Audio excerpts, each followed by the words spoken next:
Welcome to our channel.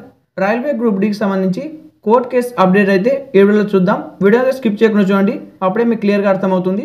ఈ యొక్క central administrative tribunal ఆధారంగా కోర్ట్ అయితే ఈరోజు ఫైనల్ జడ్జ్మెంట్ ఇచ్చే అవకాశం అయితే ఉంటుంది.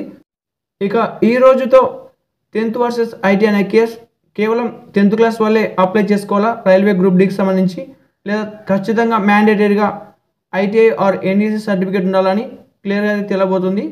సెంట్రల్ అడ్మినిస్ట్రేటివ్ ట్రిబ్యునల్ వాళ్ళు అయితే ఈ యొక్క సమాచారాన్ని అయితే ప్రొవైడ్ చేస్తారు వాళ్ళ యొక్క అఫీషియల్ వెబ్సైట్లో. దీనికన్నా ముందు నవంబర్ 4 అయితే కేసు అయితే హియరింగ్ అయింది.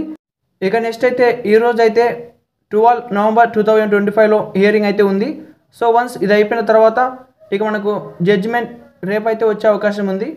ఈ యొక్క సెంట్రల్ అడ్మినిస్ట్రేటివ్ ట్రిబ్యునల్ వాళ్ళు ఇచ్చిన ఆధారాల మేరకు కోర్ట్ అయితే పరిశీలించి 10th వర్సెస్ ఐటీఐలో ఏది ఉండాలో ఫిక్స్ చేస్తుంది. ఓన్లీ 10th వాళ్ళు అప్లై చేసుకోవచ్చా లేదా అని క్లియర్గా అయితే రేపు తెలియబోతుంది. ఈ కేసు కంప్లీట్ అయిన తర్వాత రైల్వే రిక్రూట్మెంట్ బోర్డు వచ్చేసి ఎగ్జామినేషన్ డేట్స్ అయితే ప్రకటిస్తుంది. కొందరు స్టూడెంట్స్ వచ్చేసి నవంబర్ 17 ఎగ్జామ్ ఉంటుందని కామెంట్స్ అయితే చేస్తున్నారు. ఎగ్జామినేషన్ డేట్స్ అయితే కొత్త వస్తాయి. అలాగే వచ్చినప్పుడు కూడా మీకు 10 days ముందే సిటీ ఇన్ఫర్మేషన్ అయితే వస్తుంది. సో అలా చూసినట్టయితే ఈరోజు నవంబర్ 12 అంటే మనకు ఈ ప్రకారం చూసిన ఎగ్జామినేషన్ ఇదైతే ఉండదు. 17 వచ్చేసి. ఈ యొక్క వీడియో నచ్చినట్టయితే ఇప్పుడే లైక్ చేసి ఛానల్ కొత్తగా వచ్చిన వాళ్ళు సబ్స్క్రైబ్ చేసి బెల్ ఐకాన్ క్లిక్ చేయండి. అప్పుడే నెక్స్ట్ వీడియో మీకు డైరెక్ట్గా అయితే రీచ్ వస్తుంది. అప్పుడే మీకు క్లియర్గా తెలుసుకుంటారు ఎగ్జామినేషన్ డేట్స్ ఎప్పుడు వస్తాయి అని.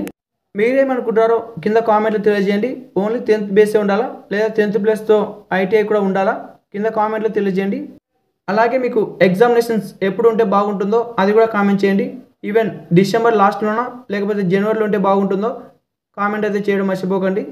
రేపటితో మీకు క్లియర్గా అయితే తెలుస్తుంది. కాబట్టి ఛానల్లో బెల్ ఐకాన్ క్లిక్ చేసి ఆల్ నోట్స్ని క్లిక్ చేయండి. Thank you for watching.